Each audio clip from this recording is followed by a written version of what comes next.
പ്രേമചന്ദ്രനെ പോലെ അദ്ദേഹത്തിന് ചുറ്റും ഇരുന്നവരൊക്കെ എപ്പോൾ വേണമെങ്കിലും ആക്സസ് ഉള്ള അവിടെ BJP സ്ഥാനാർത്ഥി വന്നത് എപ്പോഴാണെന്ന് നോക്കൂ. അദ്ദേഹത്തിനോടൊപ്പം വിരുന്നിൽ പങ്കെടുത്ത BSP MP BJP പോയി. അപ്പോൾ ആ ഒരു നെക്സസ് അല്ലെങ്കിൽ ആ ഒരു അന്തർധാര എന്ന് പറയുന്നത് ജനങ്ങളുടെ ഞാനൊരു കാര്യം പറയട്ടെ. CBI ED ഇതെല്ലാം ED CBI എല്ലാം ഒട്ടനവധി നേതാക്കളെ അറസ്റ്റാണ് കോൺഗ്രസ് നേതാക്കളെ അറസ്റ്റ് ചെയ്തുകൊണ്ടിരിക്കുന്നു. അങ്ങനെ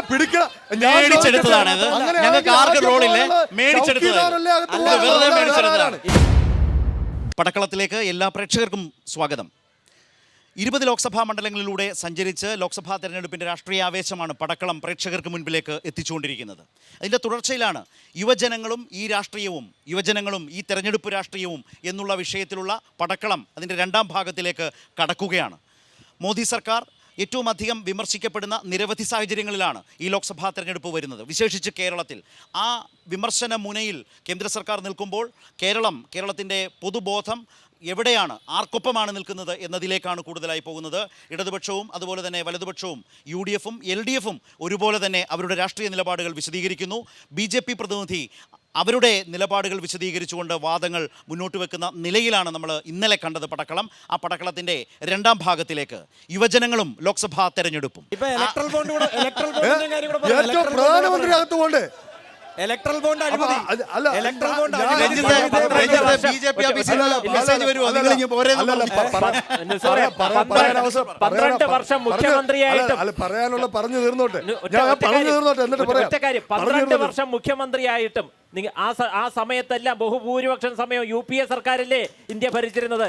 ഏതെങ്കിലും ഒരു വിഷയത്തിൽ അരവിന്ദ് കെജ്രിവാളിനെ പോലെയോ ഇതുപോലത്തെ ഏതെങ്കിലും ഒരു കേന്ദ്ര അന്വേഷണം അദ്ദേഹം നേരിട്ടോ?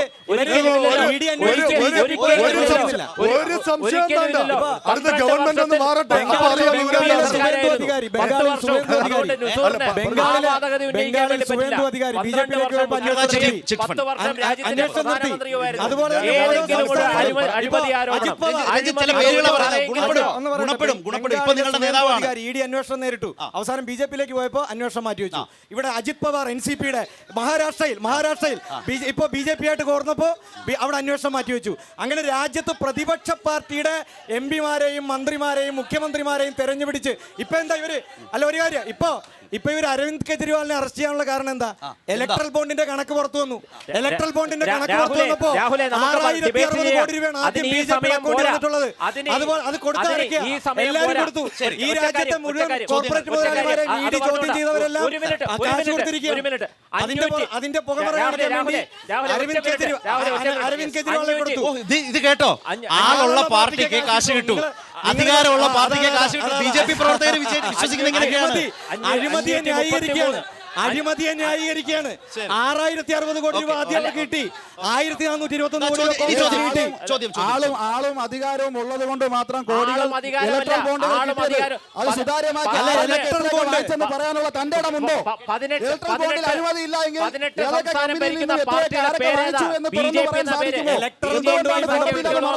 സുഹൃത്തിന്റെ അറിവിൽ ആരൊക്കെ കൊടുത്തിട്ടുണ്ട്? രാഹുൽ ഗാന്ധിയുടെ അളിയൻ ഉൾപ്പെടെയുള്ള കമ്പനികൾ ഇലക്ട്രൽ ബോണ്ടിൽ കോഴകളായി കോടികൾ കൊടുത്തിരിക്കുകയാണ്. ഇലക്ട്രൽ ബോണ്ടുകളിലൂടെ കോഴകളെ കൈക്കൂലിക്ക് പകരം ബോണ്ടുകളായിട്ട് കൊടുത്തുകൊണ്ടിരിക്കുകയാണ്. അത് ഈ രാജ്യത്തിലെ എല്ലാ അഭിമാനമായിട്ടുള്ള പൊതുമേഖലാ സ്ഥാപനങ്ങളെ സ്വകാര്യവൽക്കുന്നതിന്റെ ഭാഗമായിട്ടാണ്. അതിൽ കോൺഗ്രസിന് പങ്കുണ്ട്. UPയുടെ രണ്ടാം സർക്കാർ തുടക്കമിട്ട് അതേ നയങ്ങൾ BJP സർക്കാർ നടപ്പിലാക്കുന്നതിന്റെ ഭാഗമായിട്ടാണ്. കോൺഗ്രസ് വാങ്ങിയ ഫണ്ടുകളെല്ലാം ടാക്സ് അടയ്ക്കാൻ പറഞ്ഞിട്ടുണ്ട്. ആ ടാക്സ് അടച്ചുകൊണ്ടിരിക്കുകയാണ്. UPA സർക്കാരിന്റെ കാര്യം ഇപ്പൊ സംസാരിച്ചുണ്ടായി. രണ്ടാം UPA സർക്കാരിന്റെ രണ്ടാം UPA സർക്കാരിന്റെ ഭാഗമായിരുന്നു.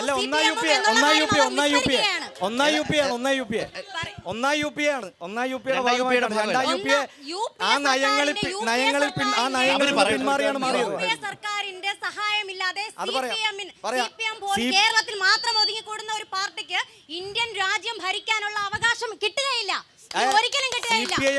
രാഹുൽ ഗാന്ധിയും ഇന്ത്യൻ നാഷണൽ കോൺഗ്രസും ഉണ്ടെങ്കിൽ മാത്രമേ CPM-ന്റെ ഇടതുപക്ഷത്തിന്റെ 64 MP-മാരെ പിന്തുണ കൊടുത്തത് ഒരു മന്ത്രിയോ ഒരു പദവിയോ വേണമെന്ന് വിചാരിച്ചു. രാഹുലിന്റെ മറുപടിയിലേക്ക് 2-3 കാര്യം ഈ പറഞ്ഞ കാര്യങ്ങളെല്ലാം പറയേണ്ടി വരും. ഒന്ന്, ഇലക്ട്രൽ ബോണ്ട് അഴിമതിയെ ന്യായീകരിക്കുകയാണ് BJP-ക്കാർ ഇവിടെ ഇരുന്നിട്ട്. ഈ ഇലക്ട്രൽ ബോണ്ട് വഴി പൈസ കൊടുത്തവർ ഇടയ്ക്ക് കയറി സംസാരിക്കാതെ പറഞ്ഞോട്ടെ. ആരും ന്യായീകരിച്ചില്ല. ഇലക്ട്രൽ ബോണ്ട് വഴി പൈസ കൊടുത്തവരുടെ കണക്ക് പുറത്തുവിടണമെന്ന് സുപ്രീം കോടതി പറഞ്ഞപ്പോൾ SBI പറഞ്ഞു പുറത്തുവിടാൻ പറ്റില്ല. ആരാ? BJP പറഞ്ഞിട്ടാ. പലതവണ പറഞ്ഞ് അവസാനം പുറത്തുവിട്ടപ്പോൾ എന്താ? ആ കാര്യം ഞാൻ കള്ളക്കളി പുറത്തു വന്നു. അത് ഞാൻ പറയാം. 6060 കോടി രൂപ ആദ്യഘട്ടത്തിൽ പറഞ്ഞു. 6060 കോടി രൂപ BJPക്ക് വന്നു. 1521 കോടി രൂപ കോൺഗ്രസിന് വന്നു. ഒരേ ഒരു പാർട്ടി CPI മാത്രമേ ഇലക്ട്രൽ ബോണ്ട് വഴി പൈസ വേണ്ട, ഞങ്ങൾ SBI അക്കൗണ്ട് തുടങ്ങിയില്ല. കേസിൽ പോയി സുപ്രീം ബക്കറ്റ് അത് പറയാ. അത് അഭിമാനത്തോടെയാണ് പറയുന്നത്. ജനങ്ങളുടെ കയ്യിൽ നിന്ന് ബക്കറ്റ് കൊണ്ട് പൈസ പിരിക്കുന്നത് അഭിമാനത്തോടെയാണ്.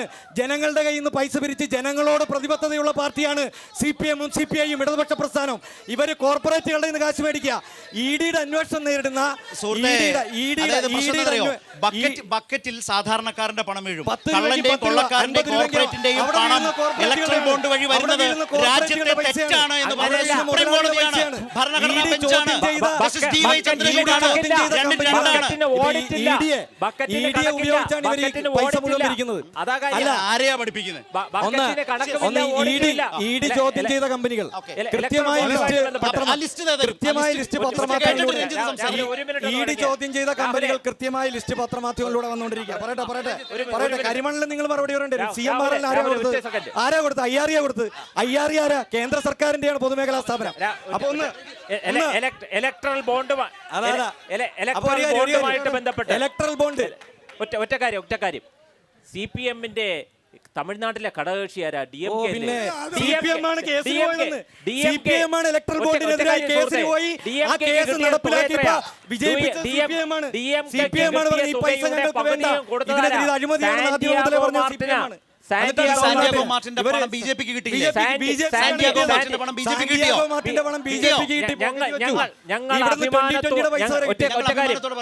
ഞങ്ങൾ അഭിമാനത്തോടു കൂടി പറയുന്നു, ആരുടെ പണം കിട്ടിയാലും ആ പണം വൈറ്റ് മണിയാണ്.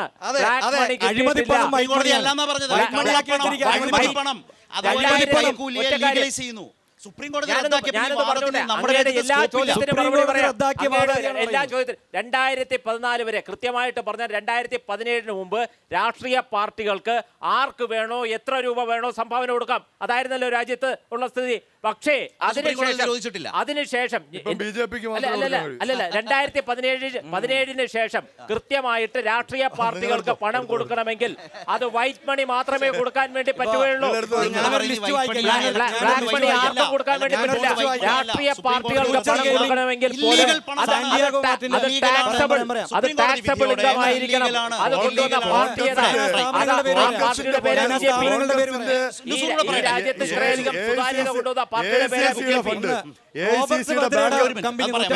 തെരഞ്ഞെടുപ്പ് പ്രഖ്യാപിക്കുന്നതിന് AICCയുടെ അക്കൗണ്ടുകൾ, അതുപോലെ തന്നെ യൂത്ത് കോൺഗ്രസിന്റെ നാഷണൽ കമ്മിറ്റിയുടെ അക്കൗണ്ടുകൾ എല്ലാം ഫ്രീസ് ചെയ്തിരിക്കുകയാണ്. ഫ്രീസ് ചെയ്ത് അത് കോടതി വിധിയുടെ പശ്ചാത്തലത്തിൽ ഓപ്പൺ ചെയ്യാനുള്ള സ്ഥിതിയിലാണ് കോൺഗ്രസ്. മനസ്സിലായില്ലേ?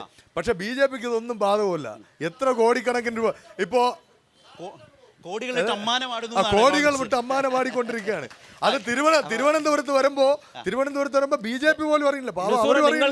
സ്ഥാനാർത്ഥി തന്നെ പൈസ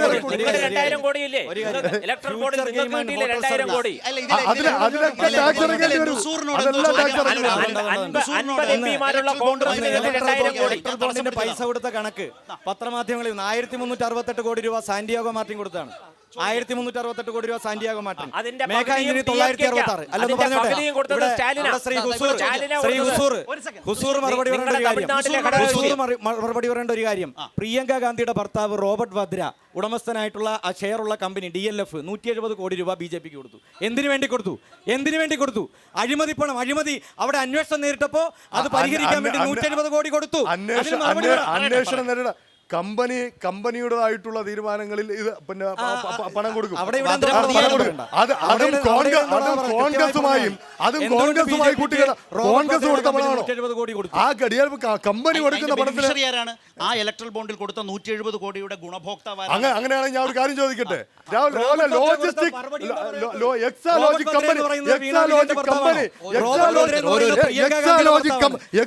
കമ്പനി കൈപ്പറ്റിയ കോടിക്കണക്കിന് രൂപയുടെ കാര്യം. മുഖ്യമന്ത്രി പിണറായി കോൺഗ്രസിന്റെ സമുന്നതയായ നേതാവാണ് രണ്ട് വിഷയമാണ്. കോൺഗ്രസിന്റെ അതിൽ സമുന്നതയായ അന്വേഷണം നേതാവ് പ്രിയങ്ക നടക്കുന്നു. ഗാന്ധി. അതിൽ അന്വേഷണം നടക്കുന്നു. പ്രിയങ്ക ഗാന്ധിയുടെ അല്ലല്ല, ഭർത്താവ് അങ്ങനെയല്ല. അതല്ല, കോൺഗ്രസിന്റെ- അതില് കഴിഞ്ഞ ദിവസവും ഞങ്ങളുടെ വാർത്താ സമ്മേളനങ്ങളിൽ മുഖ്യമന്ത്രിയോട് ഇതുമായി ബന്ധപ്പെട്ട ചോദ്യം വന്നു. അദ്ദേഹം പറഞ്ഞത് അന്വേഷണം നടക്കട്ടെ, അതിന്റെ വിവരങ്ങൾ വരുന്നതനുസരിച്ച് ഇവിടെ ഇലക്ട്രൽ ബോണ്ട് അല്ല, പറഞ്ഞോട്ടെ, സുപ്രീം കോടതി- പറഞ്ഞോട്ടെ, അല്ല, തീർക്കട്ടെ. പറഞ്ഞോട്ടെ. സുപ്രീം ഞാൻ കോടതി നേരത്തെ- വിധിയാണ്. അല്ല, നേരത്തെ- സുപ്രീം കോടതി അല്ല, പറഞ്ഞോട്ടെ. വിധിയിൽ വാദ്ര ഇത് 170 കോടി അതാണ് കൊടുക്കണമെങ്കിൽ ഞാൻ പറഞ്ഞു പിന്നെ എങ്ങനെ നിങ്ങൾ BJP പ്രതിരോധിക്കും? ചോദ്യം ഇതാണ്.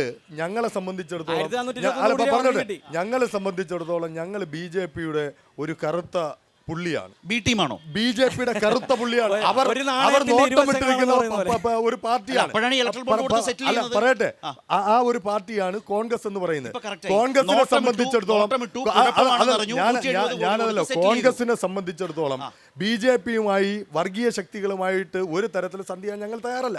39 തവണ SNC ലാവ്ലിൻ കേസ് മാറ്റിവെച്ചത് നരേന്ദ്രമോദിയെ കണ്ട് പൂച്ചണ്ട് കൊടുത്ത് കൈകൂപ്പിയതിന് ശേഷമാണ് SNC ലാവ്ലിൻ കേസ് ലാവ്ലിൻ തുടങ്ങിയത്. SNC ലാവ്ലിൻ കേസിന്റെ ഭൂരിഭാഗം സമയവും നിങ്ങളായിരുന്നു സാർ. പിണറായി നിങ്ങൾക്ക് ഉറപ്പുണ്ടല്ലോ മാറ്റിവെച്ച് കൊടുക്കാനെന്ന് നിങ്ങൾ തമ്മിലുള്ള രഹസ്യധാരണ ഇത് നമുക്കറിയാം. ഇത് ഞാൻ ചോദിക്കട്ടെ, പ്രിയങ്ക ഗാന്ധിയുടെ ഭർത്താവ് ഞാൻ എന്തുകൊണ്ടാണ് ചോദിക്കട്ടെ. 170 കോടി കൊടുത്തതെന്ന് പറഞ്ഞില്ല. അത് പറഞ്ഞില്ല. BJP-ക്കാ കൊടുത്തു. ചോദിക്കുന്നതിന് മുന്നേ എനിക്ക് ആ ചേച്ചിയോട് പറയാനുള്ളത്, രണ്ടാം UPA സർക്കാരിൽ CPM ഇല്ലായിരുന്നു. ഒന്നാം UPA സർക്കാരിന്റെ കാലം കഴിയുന്നതിന് മുന്നേ തന്നെ ഞങ്ങൾ പോയി ഇതിന്ന് വിട്ട്. പിന്നെ ബാക്കി കൂടെ പറഞ്ഞോട്ടെ. ഈ ചേട്ടൻ ചോദിച്ച ഒരു കാര്യം എന്ന് പറഞ്ഞാൽ ഞങ്ങളുടെ പ്രധാനമന്ത്രി സ്ഥാനാർത്ഥി ആരാണെന്നുള്ള ചോദ്യം ചേട്ടൻ ചോദിച്ചായിരുന്നു. കോൺഗ്രസിന്റെ നേതാവും ചോദിച്ചായിരുന്നു. 90-ൽ മാറിയ രാഷ്ട്രീയ സാഹചര്യത്തിന് ശേഷം വന്ന ഇലക്ഷനിലൊന്നും CPM പ്രധാനമന്ത്രി സ്ഥാനാർത്ഥിയെ നിർത്തിയിട്ടില്ല. പക്ഷേ ഞങ്ങൾ കൊടുത്ത 60 MP മാത്രം ഉണ്ടായിട്ട് കനൽ ഒരു വരി എന്ന് പറഞ്ഞ് പാർലമെന്റിൽ പോരാടിയവരാ. പറയട്ടെ പറഞ്ഞു തീർക്ക്. ഇവിടെ വട്ടപ്പൂജ. നിങ്ങൾ വട്ടപ്പൂജ. ചേട്ടൻ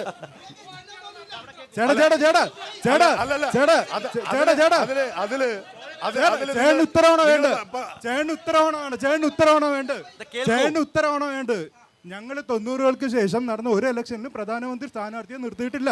പക്ഷേ 2 പ്രാവശ്യം പ്രധാനമന്ത്രി സ്ഥാനാർത്ഥിത്വം നമ്മുടെ ഫ്രണ്ടിലോട്ട് വച്ചപ്പോൾ നമ്മൾ തള്ളിക്കളയാണ് ചെയ്തത്. നിങ്ങൾക്ക് എന്തുകൊണ്ടെന്ന് പറഞ്ഞാൽ ഞങ്ങൾക്ക് വേണ്ട എന്ന് പറഞ്ഞ് ഞങ്ങൾ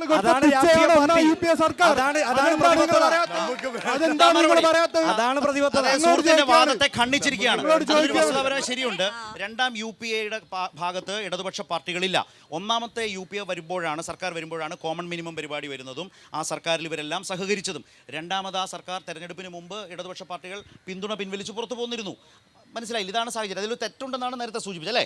നമ്മുടെ സുഹൃത്തുക്കള് BJP ആയിരുന്നാലും ശരി CPM-കാരായിരുന്നാലും പറയുന്നുണ്ട് കോൺഗ്രസും BJP-യും ഒരു നാണയത്തിന്റെ ഇരുവശങ്ങളാണെന്ന്. പിന്നെ എന്തുകൊണ്ടാണ് ഒരു നാണയത്തിന്റെ ഇരുവശങ്ങളായിരിക്കുന്നവരുടെ ഭാഗമാകാൻ ഈ CPM-കാർ ഇന്നും കച്ചകെട്ടി ഇറങ്ങിയിരിക്കുന്നത്? നിങ്ങൾ കേരളം വിട്ട് കഴിഞ്ഞാൽ സിമ്പിൾ അല്ലേ? ആ വിഷയത്തിൽ താങ്കൾ ഒരു കോൺഗ്രസ് പ്രവർത്തകയാണെങ്കിൽ താങ്കൾക്കും രാഹുലിനും ഈ ഇരിക്കുന്ന DYFI-ക്കാർക്കും ഒക്കെ ഒറ്റ ഇതാ BJP-ക്കെതിരെ വർഗീയതക്കെതിരെ BJP-ക്കെതിരെ ആൻസർ ഈസ് വെരി ക്ലിയർ. BJP-ക്കാർ തന്നെ പറഞ്ഞു. രാജ്യത്തിന്റെ ശത്രു എന്ന് പറഞ്ഞാൽ RSS-കാർക്ക് മനസ്സിലാവും, കോൺഗ്രസ്സുകാർക്ക് വർഗീയതയല്ലാതെ നയപരമായിട്ട് പ്രശ്നമാണെന്ന്. ഈ രാജ്യമായി ജനാധിപത്യ രാജ്യമായി മുന്നോട്ട് പോകണമെങ്കിൽ വർഗീയ ഭരണമല്ല രാജ്യത്ത് വേണ്ടെന്നാണ് ഇവർ പറയുന്നത്. ഇവര് മൂന്നുപേരും ബുദ്ധിമുട്ടിക്കുകയാണ്.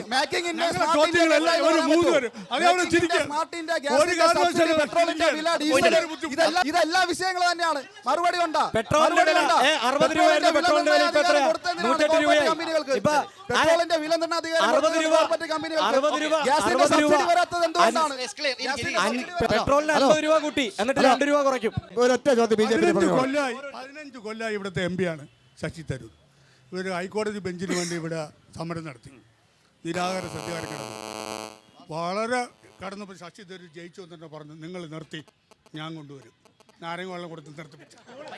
ഇവിടെ ബാർസലോണ നഗരാക്കി മാറ്റാന്ന് പറഞ്ഞു. എവിടെ? അതുമാത്രമല്ല, ഇവിടെ എന്തെല്ലാം സമരം വിഴിഞ്ഞം. ഇവിടെ വെള്ളം കത്തിച്ച് എല്ലാം കത്തിച്ച് ഒരാളെ കാണാൻ പറ്റിയ MP ഇപ്പതാ വന്ന് വോട്ടെടുത്തിട്ടുണ്ടാവും വിശ്വ പൗരെന്ന് പേര്. ഇവിടെ പാവങ്ങളടുത്ത് വരെയില്ല അങ്ങനെ ഇവിടെ കിടക്കുന്നത് 5 സ്റ്റാർ ഹോട്ടലിലാണ് താമസിക്കുന്നത്. എന്നിട്ടാണ് വിശ്വ പൗരെന്ന് പറയുന്നത്. 15 കൊല്ലം ഇങ്ങനെ അല്ലാതെ സാധാരണപ്പെട്ടവരുടെ കണ്ടിട്ടുണ്ടോ? ഒന്നും കണ്ടി MP അല്ലേ കേന്ദ്രത്തിന് കയറിയില്ലേ? അതിന്റെ ഇച്ഛാശക്തിയോടെ ഇടപെട്ടത് ഇടതുപക്ഷ ഗവൺമെന്റാണ്. ഒരു വക കൊണ്ടുവന്നിട്ടില്ല. ഐമാക്സ് ലൈറ്റ് അല്ലാതെ ഒറ്റ വക കൊണ്ടുവന്നിട്ടില്ല. ഇതിൽ നുസൂറാണ് ആദ്യം പറയുന്നത്. കാരണം അവരുടെ സ്ഥാനാർത്ഥിയെ ഗുരുതരമായ ഒരു വിഷയം അദ്ദേഹം പറഞ്ഞു. അദ്ദേഹത്തിന്റെ സ്ഥലം എവിടെയെന്ന് അറിയില്ല. ചാലയിലാണ്. ചാലയിലുള്ള അദ്ദേഹം പിന്നെ ശശി തരൂരിനെ കണ്ടിട്ടില്ല എന്നാണ് പറയുന്നത്. ഗുരുതരമായ ആരോപണമാണ് അദ്ദേഹം പറഞ്ഞത്. ശശി പറഞ്ഞു അല്ല നിങ്ങൾ കാണില്ല, അല്ല നിങ്ങൾ കാണേണ്ട കാര്യമില്ല. അപ്പോൾ ഞാൻ പറയട്ടെ, ശശി പറഞ്ഞോട്ടെ, ശശി തരൂര് ചെയ്ത വികസന അദ്ദേഹം പറഞ്ഞല്ലോ വിഴിഞ്ഞം തുറമുഖത്തിൻ്റെ കാര്യം. വിഴിഞ്ഞം തുറമുഖത്തിൻ്റെ പിന്നിൽ ഉമ്മൻചാണ്ടി ഗവൺമെൻറ് ആ നടപടിയുമായി മുന്നോട്ട് പോകുമ്പോൾ അതിലൊരു പങ്ക് ശശി തരൂരിനുണ്ട്. കാരോട് കളിയിക്കവള ബൈപ്പാസ് അത് നിങ്ങൾക്ക് വേണോ? നിങ്ങൾക്ക് വേണോ? കാരോട് കളിയിക്കവള ബൈപ്പാസ് അതിന്റെ പ്രവർത്തനങ്ങളിൽ ശശി തരൂർ. പിന്നെ ബാഴ്സലോണ നഗരം ട്വിൻ സിറ്റി പറയട്ടെ, ട്വിൻ സിറ്റി എന്ന് പറഞ്ഞു വന്നു. ചർച്ചകൾ തുടങ്ങുന്നതിന് മുമ്പ് തന്നെ കോർപ്പറേഷൻ അന്നത്തെ മേയർ പറഞ്ഞു അതിന് പറ്റിയ അവസ്ഥ ഇവിടെ ഇല്ല എന്ന് അന്നത്തെ മേയറാണ് പറഞ്ഞത്. സംസ്ഥാന ഗവൺമെന്റും അത് ശരിവെച്ചതാണ്. ഒരു മാന്ത്രിക വഴി കൊണ്ടൊന്നും ചെയ്യാൻ പറ്റില്ല. ഒരാൾ ഒന്ന് തയ്യാറെടുക്കുമ്പോൾ അതിന്റെ സംസ്ഥാന ഗവൺമെന്റ് അതുപോലെ തന്നെ ലോക്കൽ ബോഡി ഇതിന്റെ എല്ലാം പെർമിഷനാണ് ഒരു സുപ്രഭാതത്തിൽ ഏറിൽ നിന്ന് കൊണ്ടുവരാൻ പറ്റുന്നതല്ല ഈ കാര്യം.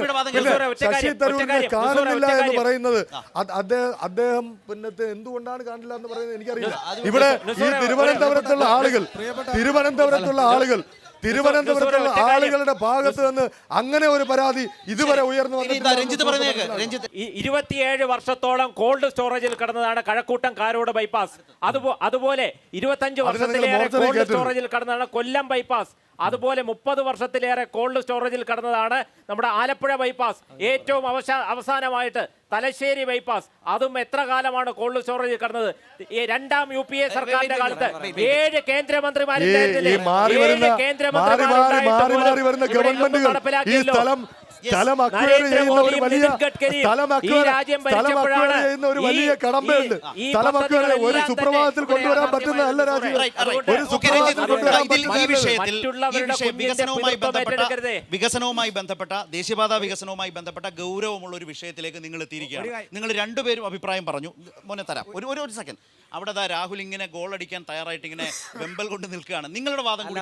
ഇവിടെ ദേശീയപാത വികസനം ഇപ്പൊ ഒരു വലിയ വാദഗതി പറയുന്നുണ്ടല്ലോ. കേരളത്തിലേക്ക് അല്ല ഒറ്റ മിനിറ്റ്, അത് ഞാൻ പറയാം. കേരളത്തിലേക്ക് ഒരു അരിയുടെ പൈസ തന്ന റേഷൻ അരിയുടെ പൈസ വരെ ചോദിച്ചവരാണ് ദേശീയപാത വികസനം കൊണ്ടുവന്ന് പറയുന്നത്. അപ്പോൾ ഒരു കാര്യം പറഞ്ഞോട്ടെ, ദേശീയപാത വികസനം 2016 LDF ഗവൺമെന്റ് അധികാരത്തിൽ വന്നപ്പോൾ സഖാവ് പിണറായി വിജയൻ പറഞ്ഞു കേരളത്തിൽ ദേശീയപാത 6 വരിപ്പാതയാക്കും. UDF ഉപേക്ഷിച്ചു പോയതാണ്. അന്നിവിടെ BJPയുടെ ഇവരുടെ സംസ്ഥാന പ്രസിഡന്റ് K. സുരേന്ദ്രൻ്റെ ഒരു ഫേസ്ബുക്ക് പോസ്റ്റ് ഉണ്ട്. എന്താ? ദേശീയപാത 6 വരിപ്പാതയായാൽ ഇവിടെ മുഖ്യമന്ത്രിയെ ഞങ്ങൾ അംഗീകരിക്കും. ആ ഫേസ്ബുക്ക് പോസ്റ്റ് ഇപ്പോഴും പബ്ലിക് ഡൊമൈനിലുണ്ട്. ആ ഫേസ്ബുക്ക് പോസ്റ്റ് നിൽക്കുമ്പോഴാണ് ഗെയിൽ പൈപ്പ് ലൈൻ യാഥാർത്ഥ്യമായാൽ മുഖ്യമന്ത്രി അംഗീകരിക്കും.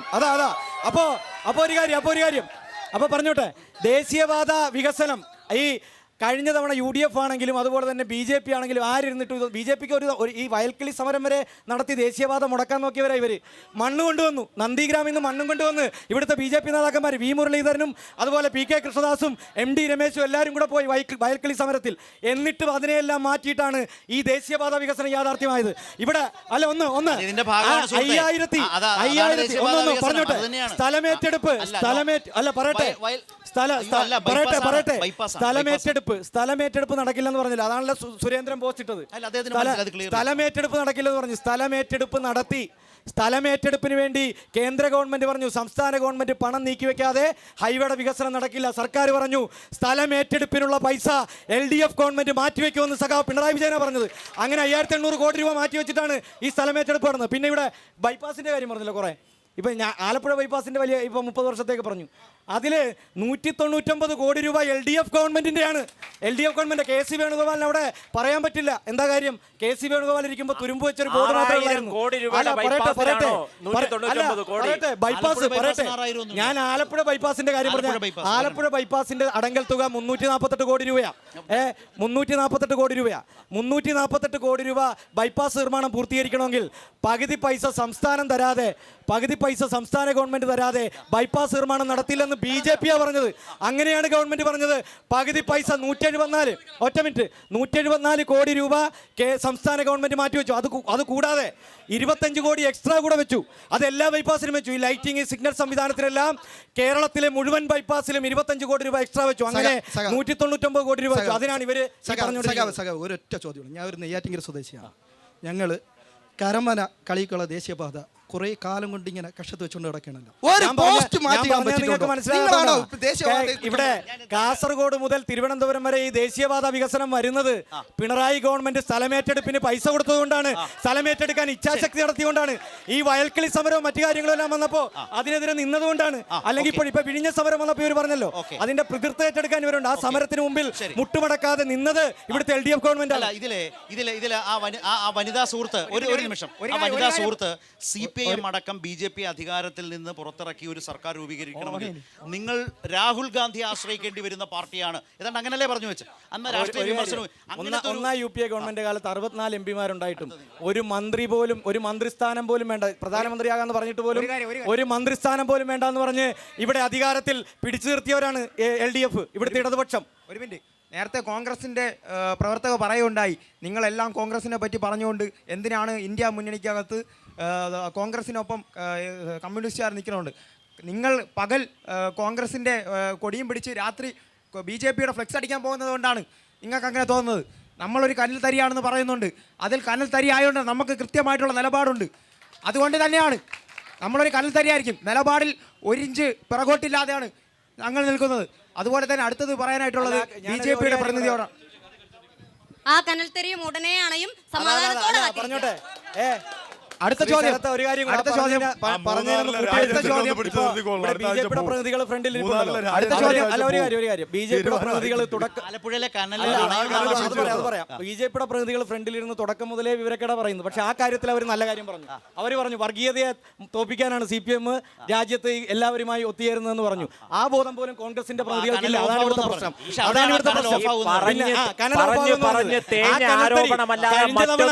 കഴിഞ്ഞ തവണ പാർലമെന്റിനകത്ത് ഞാൻ നേരത്തെ പറഞ്ഞല്ലോ 213 ചോദ്യങ്ങൾ ചോദിക്കുക, 89% ഹാജരും. പാർലമെന്റിൽ ശക്തമായി ഇടപെട്ട ഒരേ ഒരു MP കനൽ എന്നൊക്കെ പറഞ്ഞ് നിങ്ങൾ കളിയാക്കുന്നുണ്ട്.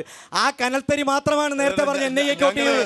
ആ കനൽത്തരി മാത്രമാണ് മറുപടി പറഞ്ഞത്. അല്ലാതെ ഒരു കോൺഗ്രസ്സുകാരും ഇല്ല, UDFകാരും ഇല്ല. എന്ത് പറഞ്ഞാണ് ഈ തെരഞ്ഞെടുപ്പില് പിന്നെ വോട്ട് ചോദിക്കാൻ പോകുന്നത്? കോൺഗ്രസിന്റെ പ്രശ്നം ഇതാണ്. ഇതുവരെ അവർക്ക് ഈ കാര്യം രാജ്യത്ത് നടക്കുന്ന പ്രശ്നം എന്താണെന്ന് മനസ്സിലായിട്ടില്ല. ക്ഷേമ പെൻഷനുകള് അത് പ്രധാനപ്പെട്ട വിഷയം. ക്ഷേമ പെൻഷനുകൾ പറഞ്ഞോട്ടെ. അല്ല കാര്യത്തിലോട്ട് വരണ്ടേ? അല്ല പറയട്ടെ, കാലഘട്ടം മാറുന്നതിനനുസരിച്ച് കൂട്ടും. പക്ഷെ കൂട്ടുമ്പോ അത് കൊടുക്കണം, അത്രേ ഉള്ളൂ. 18 മാസം കൊടുക്കാറുണ്ട്. 18 മാസം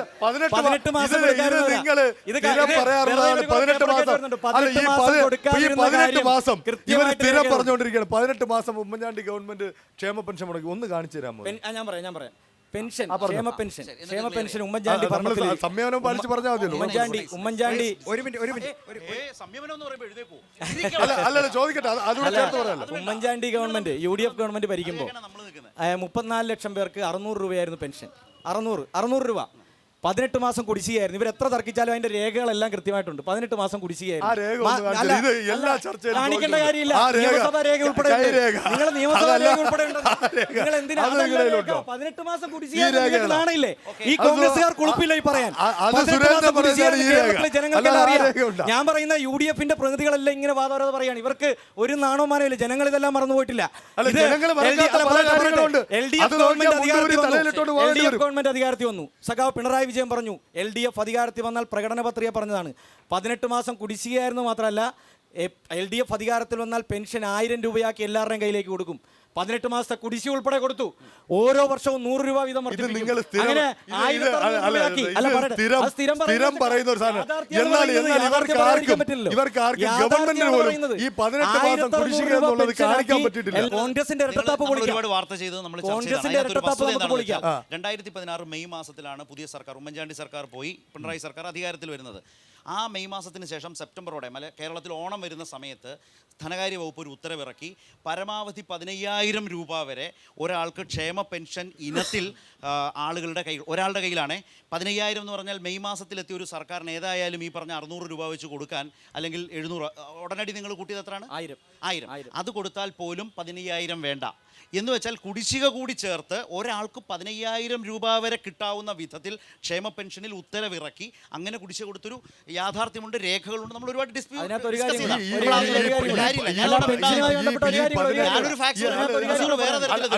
അങ്ങനെയല്ല, സ്ഥിരം പറഞ്ഞുകൊണ്ട് 18 മാസം കുടിശ്ശിക വരുത്തി, 18 മാസം കുടിശ്ശിക വരുത്തി. ഞാൻ ഇതേ വിഷയം രാഹുൽ, ഞാൻ ഈ തെരഞ്ഞെടുപ്പ് കാലത്ത് യാത്ര ചെയ്തു വരുമ്പോൾ പത്തനംതിട്ടയിൽ വെച്ച് ഡോക്ടർ തോമസ് ഐസക്കിനോട് തന്നെ ഇതേക്കുറിച്ച് ചോദിച്ചു.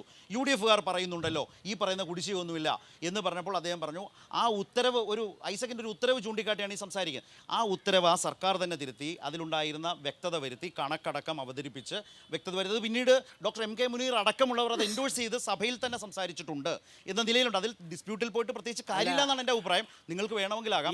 ഞാൻ പറഞ്ഞു, രാഹുൽ പറയേണ്ട ഒരു കാര്യമുണ്ട്. ഇപ്പോൾ കുടിശ്ശികയുണ്ട്, അതെങ്ങനെ വന്നു, എന്തുകൊണ്ട് കൊടുക്കുന്നില്ല, എന്തുകൊണ്ട് അത് സർക്കാർ വിരുദ്ധ പ്രതിച്ഛായ സൃഷ്ടിച്ചോ? ഇവിടെ ഈ പറഞ്ഞല്ലോ ഈ പെൻഷൻ എങ്ങനെയാണ് ഗവൺമെന്റ്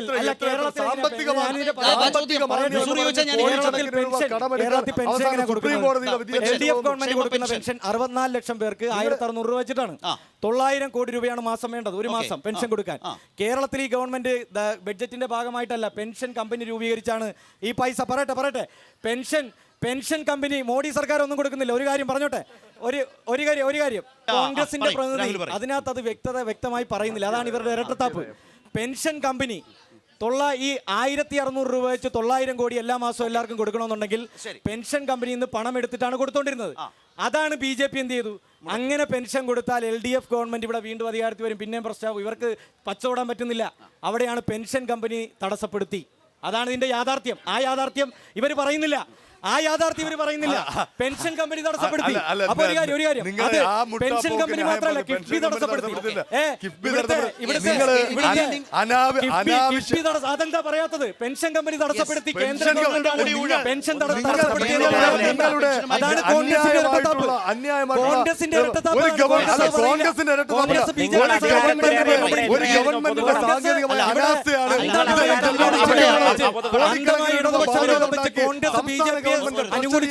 ൂച്ചപറ്റ് കിടക്കുന്ന അവസ്ഥയിലേക്ക്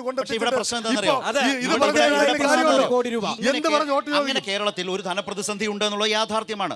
ആ യാഥാർത്ഥ്യത്തിന് മുമ്പിൽ സുപ്രീം കോടതിയിലേക്ക് ഒരു സംസ്ഥാനം സുപ്രീം കോടതിയിൽ പോയി ഹർജി കൊടുത്ത് അതിനനുകൂലമായിട്ടുള്ള ഉത്തരവുകൾ വാങ്ങുന്നു. സർക്കാർ ഈ ധനപ്രതിസന്ധി പരിഹരിക്കാൻ വേണ്ടി സർക്കാർ കേന്ദ്രത്തിലേക്ക് പോകണമെന്ന് കോൺഗ്രസുകാരോട് ആവശ്യപ്പെട്ടപ്പോൾ നിങ്ങൾ ഈ കേരളത്തെ ഒറ്റിക്കൊടുക്കുന്ന നിലപാടല്ലേ സ്വീകരിച്ചത്?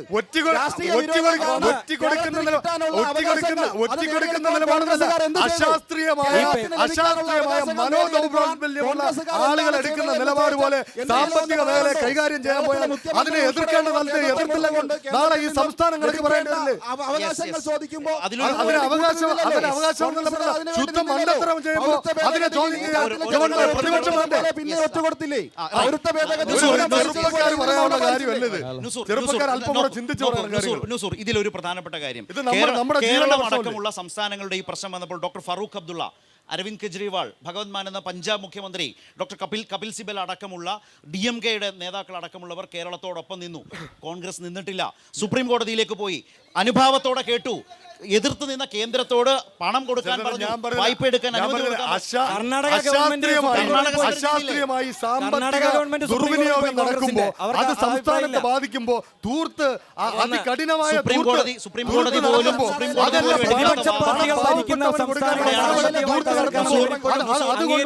ഈ വാദമുണ്ടല്ലോ, നുസൂറിന്റെ ഈ വാദം കേന്ദ്ര സർക്കാരിന്റെ വാദമായിരുന്നു സുപ്രീം കോടതിയിൽ.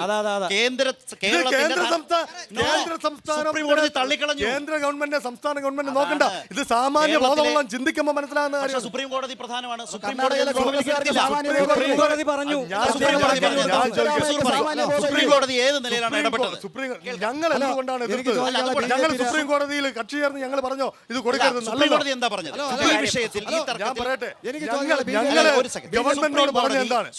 ഞങ്ങൾ ഗവൺമെന്റ് ഇത് അധിക ബാധ്യത ഈ സംസ്ഥാനത്ത് ഉണ്ടാക്കി വെച്ചത് ആരാണ്? ഇതവിടെ നിൽക്കട്ടെ. അത് UDF-ന്റെ വാദം, സർക്കാരിന് വാദം, കേന്ദ്ര സർക്കാരിന് മറ്റൊരു വാദം. ഈ വിഷയം സുപ്രീം കോടതിയുടെ മുമ്പിൽ പോയല്ലോ. സുപ്രീം കോടതി അവസാനമായി ഈ വിഷയത്തിൽ ഇടപെട്ടോ? എന്ത് തരത്തിൽ ഇടപെട്ടു? ആർക്കാണ് അതിന്റെ ആശ്വാസം കിട്ടിയത്? എന്റെ ചോദ്യം അത്രേ ഉള്ളൂ. ഞാൻ ചോദിച്ചു, സുപ്രീം കോടതി വിധി ഇത് അധിക ഞാൻ ചോദിട്ടെ ഇത് അധിക ബാധ്യതയായി ഈ ഗവൺമെന്റിന് ഈ സംസ്ഥാനത്ത് പറയുമോ? സുപ്രീം കോടതി ഇപ്പോൾ ഉള്ള സാഹചര്യം സാക്ഷാൽ കേന്ദ്ര സർക്കാർ അറ്റോർണി ജനറൽ എഴുന്നേറ്റ് നിന്ന് വാദിക്കുന്നു, ഈ കേരളത്തിലെ ധനകാര്യ മാനേജ്മെന്റ് ആണ് കുഴപ്പം. ഇതെല്ലാം സുപ്രീം കോടതിയുടെ ഭാഗമാണ്. ഇതൊക്കെ തന്നെയാണ് സുപ്രീം കോടതി ഈ കടം തിരിച്ചടയ്ക്കാനുള്ള അനുവാദം ഉണ്ടെന്ന് നിങ്ങളിത് വെറുതെ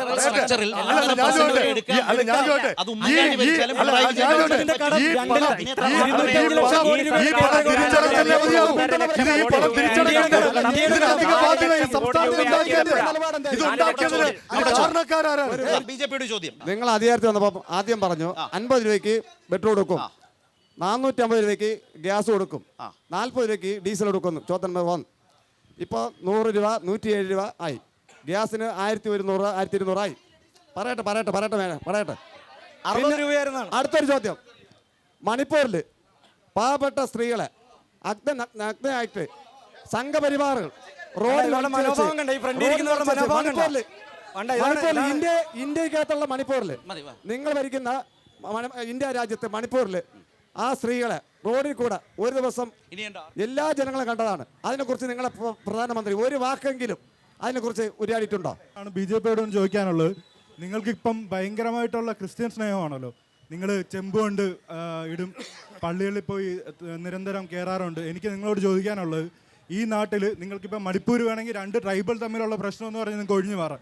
മണിപ്പൂർ ഒഴികെയുള്ള ഈ ഇന്ത്യയിലെ നോർത്ത് ഇന്ത്യൻ സംസ്ഥാനങ്ങളിൽ നിങ്ങൾ എത്രയോ പള്ളികൾ ആക്രമിച്ചിരിക്കുന്നു, നിങ്ങൾ എത്രയോ മനുഷ്യരെ ദുരുപയോഗം ചെയ്തിരിക്കുന്നു, അവരെ ഉപദ്രവിച്ചിരിക്കുന്നു. അപ്പം നിങ്ങൾ ഈ ക്രിസ്ത്യൻ സ്നേഹം പറഞ്ഞുകൊണ്ട് ഈ കേരളത്തിലോട്ട് വന്ന കേരളത്തിലെ ക്രിസ്ത്യാനികൾ മണ്ടന്മാരാണ് നിങ്ങൾക്ക് വിചാരമുണ്ടോ? ഒരു സെക്കൻഡ്, ഒരാൾ ലാസ്റ്റ് നമ്മുടെ പരിപാടി അവസാനിപ്പിക്കേണ്ട സമയം. വേഗം എന്റെ ചോദ്യം കോൺഗ്രസിന്റെ നേതാവിനോടാണ്. ഒരു കാര്യം പറഞ്ഞോട്ടെ. എന്റെ ചോദ്യം കോൺഗ്രസിന്റെ നേതാവിനാണ്. നിങ്ങൾ കേരളത്തിലെ 20 സീറ്റുകളിൽ നിങ്ങൾ മത്സരിക്കുന്നു എന്ന് പറയുന്നു. എന്ത് വിശ്വാസത്തിലാണ് കേരളത്തിലെ ജനങ്ങൾ നിങ്ങൾക്ക് വോട്ട് തരേണ്ടത്? ഒറ്റ ചോദ്യം. എന്ത് വിശ്വാസമല്ല തരുന്നത്? കാര്യം നിങ്ങൾക്ക് ഞങ്ങൾ വോട്ട് തന്ന് നിങ്ങൾ പോയി കഴിഞ്ഞാൽ നിങ്ങളുടെ സ്ഥാനാർത്ഥികൾ എന്തുകൊണ്ട് ഇപ്പോഴത്തെ നിലപാട് അടിസ്ഥാനത്തിൽ നിങ്ങളെ മുഴുവൻ ആൾക്കാരും സ്ഥാനം കിട്ടിയില്ലാത്ത പക്ഷം മറുകണ്ടാൻ ചാടുന്ന ഒരു സ്ഥിതിയാണ്. അപ്പോൾ എന്ത് അടിസ്ഥാനത്തിലാണ് കോൺഗ്രസിലെ സ്ഥാനാർത്ഥികൾക്ക് കേരളത്തിലെ ജനങ്ങൾ വോട്ട് നൽകേണ്ടത്? അല്ല, രണ്ട് ചോദ്യങ്ങളാണ്. ലാസ്റ്റ് ചാൻസിലേക്കാണ് രഞ്ജിത്ത്. ഒന്ന് പെട്രോളിന്റെ കാര്യം. 2004 UPA സർക്കാർ അധികാരത്തിലേറുമ്പോൾ പെട്രോളിന്റെ വില 33 രൂപയായിരുന്നു. ആ 33 രൂപയായിരുന്ന പെട്രോളിന്റെ വിലയാണ് 78 രൂപയായിട്ട് മൻമോഹൻ സിംഗ് 10 വർഷം കൊണ്ട് മാറ്റിയത്. അതിനുശേഷം ആ 78 രൂപയുടെ പെട്രോൾ വില ഇന്നിപ്പോ 100 രൂപയായിട്ടുണ്ട്. അത് ഞാൻ സമ്മതിക്കുന്നു. പക്ഷേ ഇരട്ടിയിലധികം രൂപയാണ് 10 വർഷം കൊണ്ട് പെട്രോളിനായത്. ഇരട്ടിയിലധികം രൂപയാണ് 10 വർഷം കൊണ്ട്. ആ സ്ഥാനത്ത് പെട്രോളിന് കൊടുത്തെങ്കിൽ സ്പീഡ് എന്ന് പറയുന്ന പെട്രോളിന് നിങ്ങൾ 4 രൂപ കൂട്ടി. 30% വില വർധനവ് മാത്രമേ ഉണ്ടായിട്ടുള്ളൂ.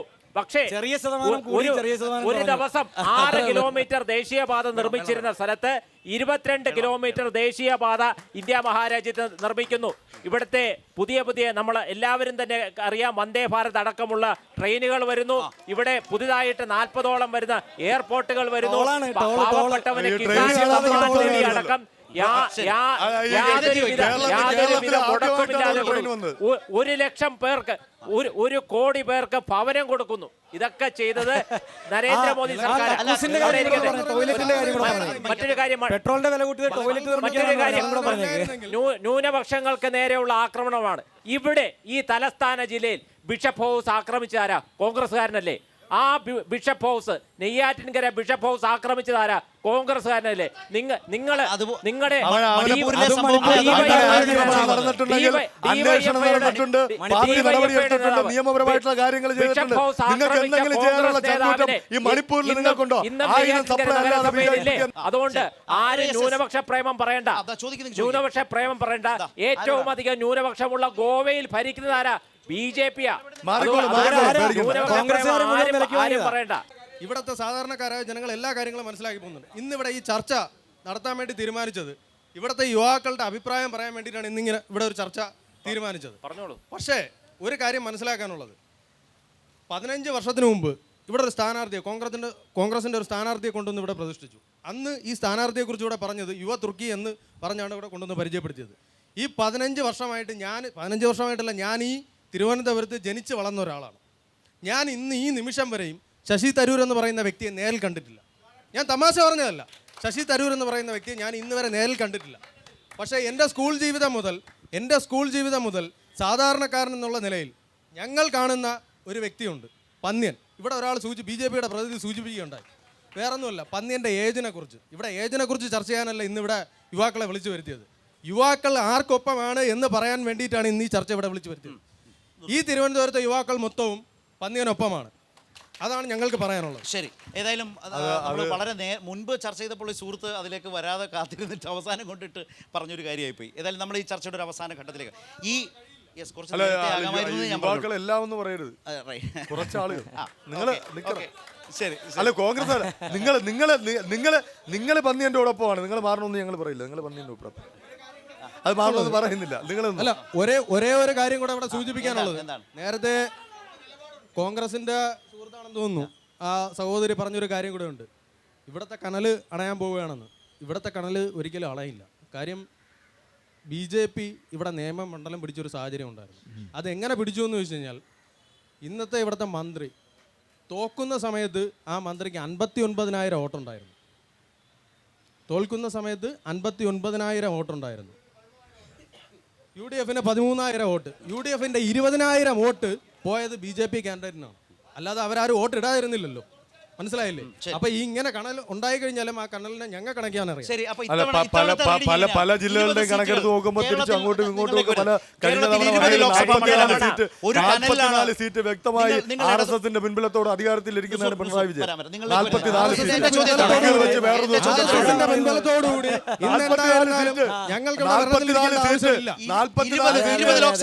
44 ലോക്സഭാ മണ്ഡലങ്ങളിൽ ഇടതുപക്ഷത്തോടൊപ്പം നിൽക്കുന്നയാളാണെന്ന് ഞാൻ വിശ്വസിക്കുന്നു. പറഞ്ഞതിൽ അടക്കം കനലാണ് 2019 മുമ്പ് പറഞ്ഞത്.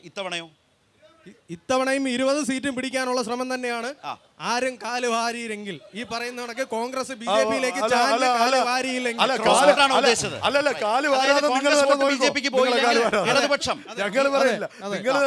അടുത്തത് എത്ര സീറ്റ് UDF? 20 സീറ്റ്. ഒരു കുറവില്ല. അത് ശരി, 20-ൽ 20. BJP-ക്കോ? അങ്ങനെ പറയരുത്. BJP-ക്ക് നേരത്തെ സുഹൃത്തിന്റെ അഭിപ്രായം, നേരത്തെ നമ്മൾ യുവാക്കൾ ആയത് സ്ഥാനാർത്ഥിക്കൊപ്പം നമ്മളിവിടെ വന്നത്. അപ്പോൾ സഖാവ് പറഞ്ഞു എല്ലാ സ്ഥാനാർത്ഥികളെയും ഞങ്ങൾ പരിശോധിച്ചപ്പോൾ ഞങ്ങൾക്ക് ഏറ്റവും നല്ല, അതുകൊണ്ടാണ് ആ വിഷയത്തിലേക്ക് വന്നത്. അല്ലാതെ ഞാൻ പന്നീരേവിനെ കുറച്ച് പറഞ്ഞിട്ടില്ല. എത്ര സീറ്റ് ഞങ്ങൾക്ക് അവകാശവാദം പറയുന്നുണ്ടെങ്കിൽ ഞങ്ങൾ ജയിച്ചിരിക്കും.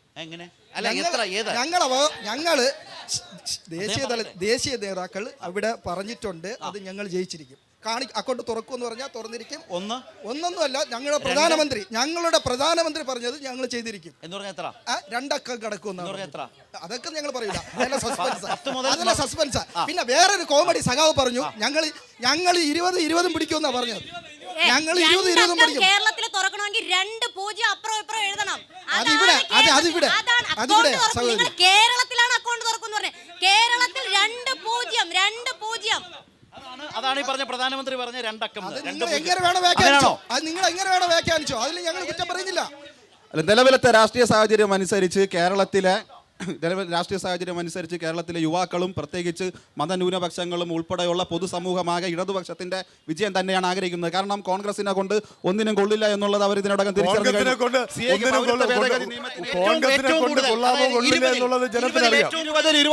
യാതൊരുവിധ സംശയവും വേണ്ട.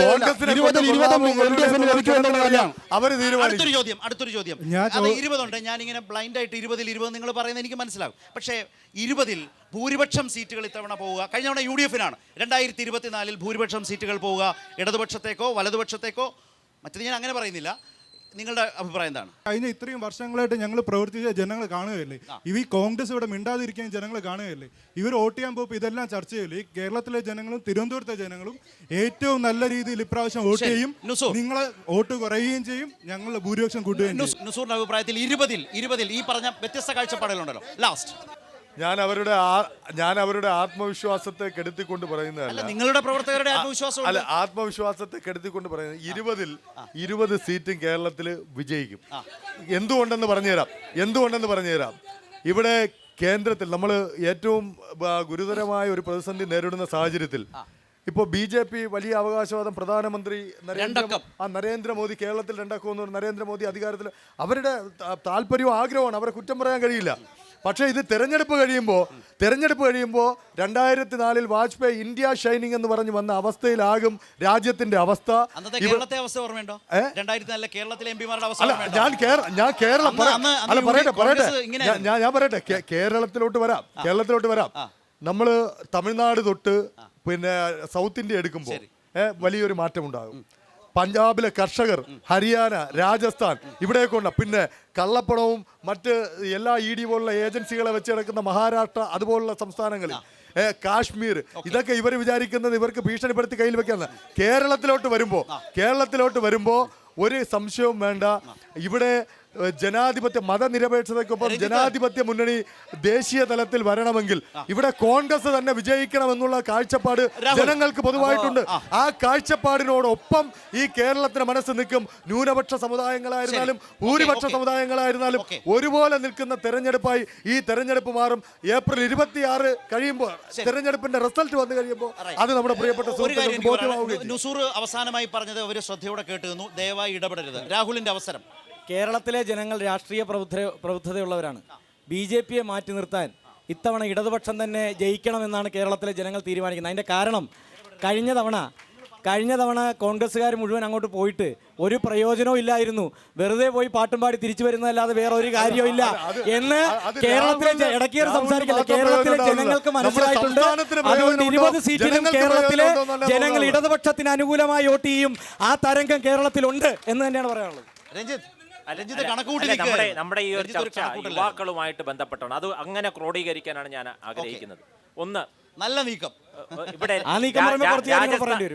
രാജസ്ഥാനായാലും മധ്യപ്രദേശ് ആയാലും അവിടെയൊക്കെ തന്നെ ഏറ്റവും അവസാനമായിട്ട് കർണാടക ആയാൽ പോലും അവിടെ ശിവകുമാർ അദ്ദേഹം യുവാവല്ല, എന്നിരുന്നാൽ പോലും കർണാടകയിൽ അവസരം ആരെ കാണിച്ചു? ഇവിടെ മറ്റൊരാളെ കാണിച്ചിട്ട് മറ്റൊരാളെ മുഖ്യമന്ത്രിയാകുന്ന ഒരു അവസ്ഥയാണ്. ഞാൻ അതിനെ പെണ്ണ് കാണുന്ന സമയത്ത് ഒരു ഉദാഹരണമുണ്ട്. അതേപോലെ എല്ലാവരും പറഞ്ഞു ശിവകുമാർ മുഖ്യമന്ത്രിയാവും, പക്ഷേ സിദ്ധരാമയ്യ തന്നെ മുഖ്യമന്ത്രിയായി. അതുപോലെ തന്നെയാണ് അശോക് ഗെഹ്ലോട്ടിന്റെ അവസ്ഥയും, അതുപോലെ തന്നെയാണ് നമ്മുടെ മധ്യപ്രദേശിന്റെ അവസ്ഥയും. ഒരു മാറ്റവും ഇല്ല. പക്ഷേ 44 വയസ്സുള്ള ഒരു വ്യക്തി മഹാരാഷ്ട്ര പോലെയുള്ള ഒരു സംസ്ഥാനത്ത് ദേവേന്ദ്ര ഫഡ്നവിസ് മുഖ്യമന്ത്രിയായി. കേവലം 42 വയസ്സുള്ള ഒരു വ്യക്തി ത്രിപുര പോലെയുള്ള സംസ്ഥാനത്ത് മുഖ്യമന്ത്രിയായി. ആ ആർജവം കാണിക്കുന്ന പാർട്ടി ഇന്ത്യയെ ഉള്ളൂ, BJP-യേ ഉള്ളൂ. അതുകൊണ്ട് ആയിട്ടുള്ള ഒരു പാർട്ടി, ഭാവി തലമുറ വിശ്വസിക്കേണ്ട